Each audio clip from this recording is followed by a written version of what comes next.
বাংলার সর্বনামকেই আরবিতে বলে দমির। আরবিতে কি বলে? দমির, যেগুলো নামের পরিবর্তে ব্যবহার হয়। যেমন আনা মানে আমি, আংতা মানে তুমি, হুয়া মানে সে, হুম মানে তারা, এরকম। তো এই দমির এগুলো হচ্ছে 5 প্রকার। কয় প্রকার? 5 প্রকার। 1 নাম্বার দমিরে মারফুআয়ে মুত্তাসিল, 2 নাম্বার দমিরে মারফুআয়ে মুনফাসিল, 3 নাম্বার দমিরে মানসুবে মুত্তাসিল, 4 নাম্বার দমিরে মানসুবে মুনফাসিল এবং 5 নাম্বার হচ্ছে দমিরে মাজরুরে মুত্তাসিল। এই 5 প্রকার, এই প্রত্যেক প্রকারে 14টা করে সিগা আছে। কয়টা? 14টা করে।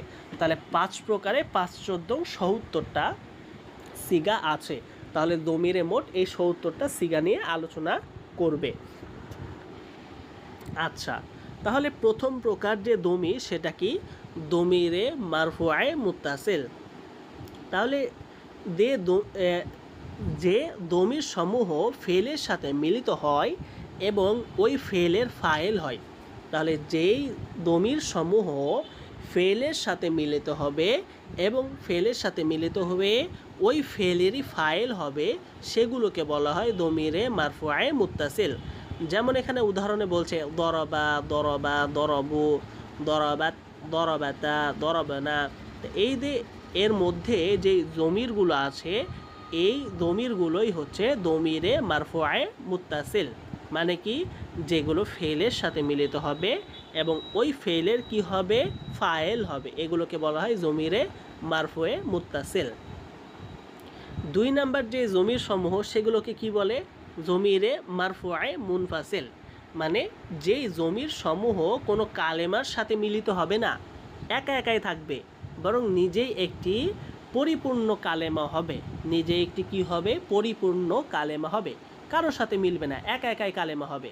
তাকে কি বলে? তাকে জমিরে মারফুয়ে মুনফাসিল বলে। আর এগুলো তারকিবে মুবতাদা হিসেবে ব্যবহার হবে। যেমন হুয়া, হুমা, হুম, হিয়া, হুমা, হুন্না, আংতা, আংতুমা, আংতুম, আংতি, আংতুমা, আংতুন্না, আনা, নাহনু। এই 14টা দমিরকে বলা হয় দমিরে মারফুআয়ে মুনফাসিল, যেগুলো পৃথকভাবে আলাদাভাবে কি হয়? ব্যবহার হয়, ফেলের সাথে মিলে ব্যবহার হয় না, এবং এগুলো তারকিবে মুবতাদা হিসেবে ব্যবহার হয়। 3 নাম্বার যে জমির সেগুলো হচ্ছে দমিরে মানসুবে মুত্তাসিল। যেই জমির সমূহ ফেলের সাথে মিলিত হয় এবং ওই ফেলের মাফুল হবে। কি হবে? মাফুল হবে। একটা ফেলের সাথে মিলিত হবে এবং ওই ফেলের ফাইল হবে, সেটা হচ্ছে মারফু মুত্তাসিল, দমিরে মারফু মুত্তাসিল। আর যেই জমির সমূহ ফেলের সাথে মিলিত হবে